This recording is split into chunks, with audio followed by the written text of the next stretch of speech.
Ces élèves mettent en scène une page de l'histoire toujours douloureuse, presque 80 ans après les faits. Cette prestation servait à honorer nos ancêtres, les tirailleurs sénégalais qui ont combattu pendant la Première Guerre mondiale et pendant la Seconde Guerre mondiale, et plein d'autres guerres qui ont été menées par la France. Le théâtre est quelque chose de plus frappant. Quand il est bien joué, ça rentre dans le cœur des gens et ils ne l'oublient pas facilement. D'autant plus que le sujet était très fort.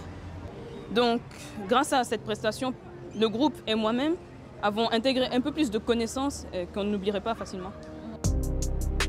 Ce jour-là, le 1er décembre 1944, des soldats de l'armée française ouvrent le feu sur des tirailleurs sénégalais rassemblés au camp de Thiaroye, près de Dakar. Thiaroye, tu sais Thiaroye, un hameau sénégalais non loin d'ici, où se concentraient les tirailleurs sénégalais dans l'attente du versement de leur solde et de leur démobilisation. Bien qu'appelés tirailleurs sénégalais, ces militaires viennent aussi d'autres pays, tels que le Mali, le Burkina Faso et la Guinée, et ont en commun de faire partie des colonies de l'ex-Afrique occidentale française.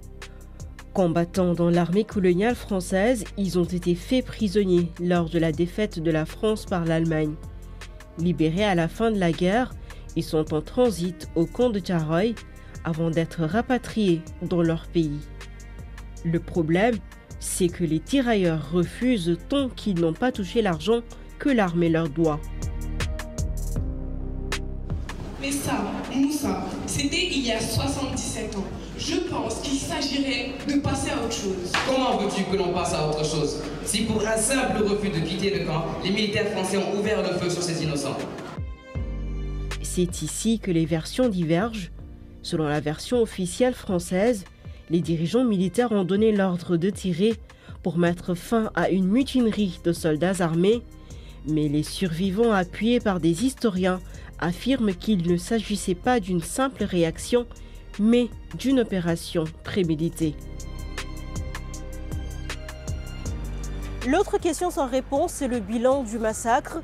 Ici, au cimetière militaire de Thiaroye, exclusivement dédié aux victimes du massacre, se trouvent 202 tombes anonymes, alors que le chiffre officiel retenu par l'armée française à l'époque est de 35 morts et 35 blessés. Toutefois, témoignages et recherches font état de bien plus de morts que le bilan établi. Ce bilan est contestable, il a été même contesté au plus haut niveau de l'État français par le président Hollande, puisqu'il a parlé maintenant en 2014, il a dit qu'il y aurait au moins 70 morts, et ce n'est ni 35 ni 70. Moi, je pense que déjà, quand on fait venir 3 automitrailleuses, voilà, ça fait une hécatombe, hein, surtout sur des hommes qui étaient rassemblés sur ordre des officiers sur une esplanade, ça ne peut pas faire que 35 morts. Et puis, pour ce bilan, moi, ce que j'ai remarqué dans les archives, c'est qu'ils ont fait croire que 400 hommes n'avaient pas embarqué à l'escale de Casablanca, ce qui est absolument faux. Des archives certainement existent avec le nombre de rapatriés et le nombre de victimes, et malheureusement, ces archives nous échappent à nous, historiens, alors qu'elles doivent bien être quelque part.